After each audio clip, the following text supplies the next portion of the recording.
Stop everything because what you're about to hear will rip your heart out and leave you.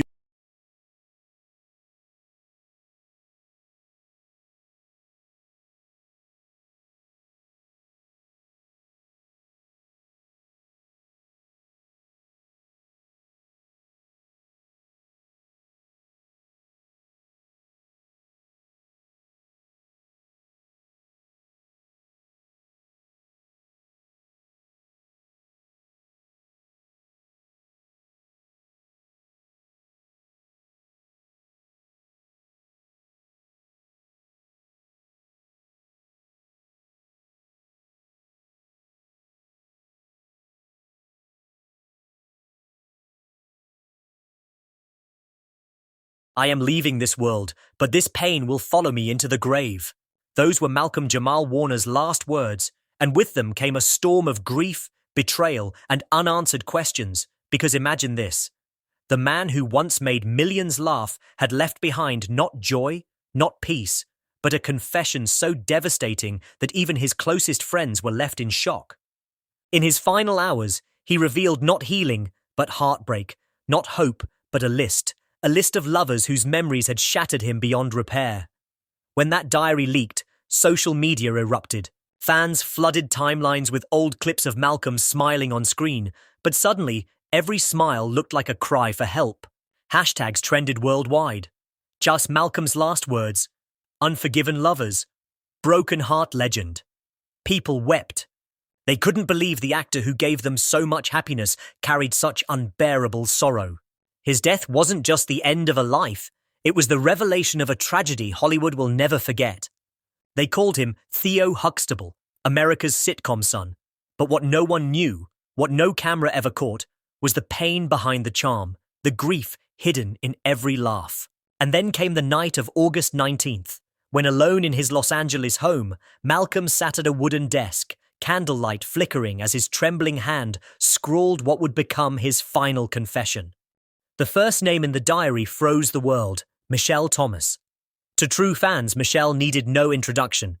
She had played his on-screen love interest, Justine, but off-screen their connection was even deeper. A real love story that lasted 6 years. They laughed, shared inside jokes, whispered dreams of forever. For Malcolm, Michelle was not just another chapter, she was his first real love. But fate intervened cruelly. In 1998, Michelle was diagnosed with cancer. Fans saw her smile but not the pain consuming her body. And Malcolm, devoted and unshaken, stayed through it all. Hospital visits, sleepless nights, whispers of hope when hope was gone. On December 23, 1998, her final night, the hospital was cold, machines beeping faintly. Malcolm held her fragile hand as life slipped away. She was too weak to speak, but he whispered their secret phrase, elephant juice, a silent code for I love you. She smiled faintly, tears in her eyes, and then she was gone. That night broke him forever. Every smile I've ever given since that day was borrowed. I never forgave her for going. I never forgave life for taking her. My first love, my last real hope. When fans read those words, the internet wept. Photos of Malcolm and Michelle resurfaced, their laughter now daggers to the heart. Clips from The Cosby Show that once made people nostalgic became unbearable, with fans commenting, "This wasn't acting, he loved her for real." Others asked, "How did we not see the pain he carried all these years?" Michelle's name wasn't about betrayal, it was about a wound so final, so deep, he could never forgive the universe for taking her. And that was just the beginning. The diary revealed 4 more names, 4 more heartbreaks, each darker, more complicated, more devastating than the last. Fans pieced together his guardedness, his reluctance to remarry, his silence whenever Michelle's name arose. Suddenly, it all made sense. He wasn't protecting privacy, he was protecting pain. Social media filled with tearful tributes. Michelle and Malcolm were real love. It's not fair they never got forever. Every smile he gave us was hiding heartbreak. It was clear Malcolm-Jamal Warner never healed from the loss of MichelleThomas. And by placing her name first, he left behind a warning, a cry for help, a confession that set the tone for his tragic final story. The world now braced for the next names on the list. Because if Michelle was only the beginning, what kind of heartbreak was waiting in the others? The second name. By the time fans finished crying over the first three names, MichelleThomas, KarenMolinaWhite, and ReginaKing, social media was already drowning in grief, hashtags, essays, and tributes. But then came the fourth name, and this one shattered illusions in a way no one expected. Karen Bryant. Unlike Michelle, Karen White, and Regina, whose love stories with Malcolm were known in the public eye, Karen Bryant was a ghost to the fans. No red carpets, no interviews, no public acknowledgement. To most, she didn't exist. But in Malcolm's diary, her presence was undeniable. She was the secret no one knew about. With her I felt safe because the world didn't see us. Our dinners, our laughter, our stolen nights. For once, I thought hiding was the key to happiness. But even in the shadows, my fears followed me. According to the diary, Karen Bryant was private. Someone who never craved fame, which made her perfect for a man exhausted from living every heartbreak beneath flashing cameras. With Karen, he could breathe. With Karen, he wasn't Theo Huxtable, he was simply Malcolm. But even in secrecy, tragedy followed. Karen wanted more. She wanted their love to leave the shadows, to be acknowledged openly. She asked him once if he would ever be proud enough to call her his in public. He had no answer. And that silence cut deeper than words. That silence ended them.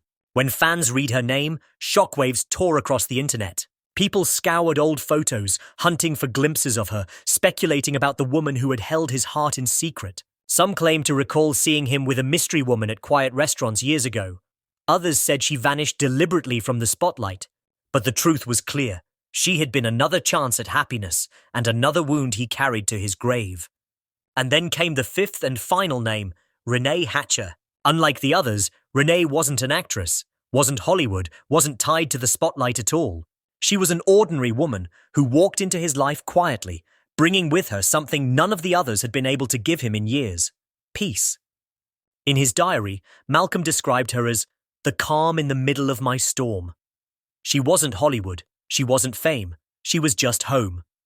For the first time, I dreamed of a simple life. A house, kids, family dinners, a love no one would write about. It seemed, for a moment, that Malcolm had finally found his way back to happiness. But his ghosts returned. The memory of Michelle's death, the guilt of losing Karen, the regret of Regina, the silence with Karen Bryant, all of it haunted him. He pushed Rene away, not because he didn't love her, but because he feared that history would repeat itself. He feared he would lose her too, or worse, destroy her with his brokenness. And so, as he wrote in his final entry, "She was my last chance at happiness, and I let her slip away. I was too afraid to believe I deserved her love. When she walked away, I knew I would never try again. Because how many times can a man survive losing everything?" Those words broke the internet. Fans who had clung to hope now faced the devastating reality. Even the one woman who gave him peace had slipped away. By the time readers reached the last page of the diary, they weren't just mourning an actor. They were mourning a man whose life had been defined by heartbreak after heartbreak, loss after loss. And then came the final blow. The last page wasn't about the women at all. It was about him. I gave the world laughter, but I lived with silence. I gave the world joy, but I carried sorrow. 5 names, 5 wounds. I could never forgive them. But the truth is, I could never forgive myself. And now I'm tired. So tired. This will be my last confession. It was dated the night before his death. According to leaked reports, his final night was haunting. His room was filled with candles. Scattered across the floor were old photographs, love letters, and mementos from each woman who had defined his life. On his desk sat a cassette recorder. Insiders claimed he recorded one last message, a trembling voice saying, "I made the world laugh, but I never laughed with it. If you hear this, forgive me. Forgive me for being too weak to love, too weak to heal. My heart could not survive another goodbye." That recording, when it allegedly leaked, spread like wildfire. Fans described listening to it as unbearable, their hearts breaking as his trembling words echoed across timelines. One viral tweet read, "I thought I knew pain, but hearing Malcolm's last voice broke me in ways I never imagined." Others wrote, "We forgive you, Malcolm. You carried too much. Rest now." Vigils appeared outside studios, fans lighting candles, leaving flowers, holding posters of him and Michelle, of him and Regina, of him smiling as Theo. Clips from his career flooded timelines again, but this time with captions like, "He gave us laughter, but he died in silence." His death became not just a personal tragedy,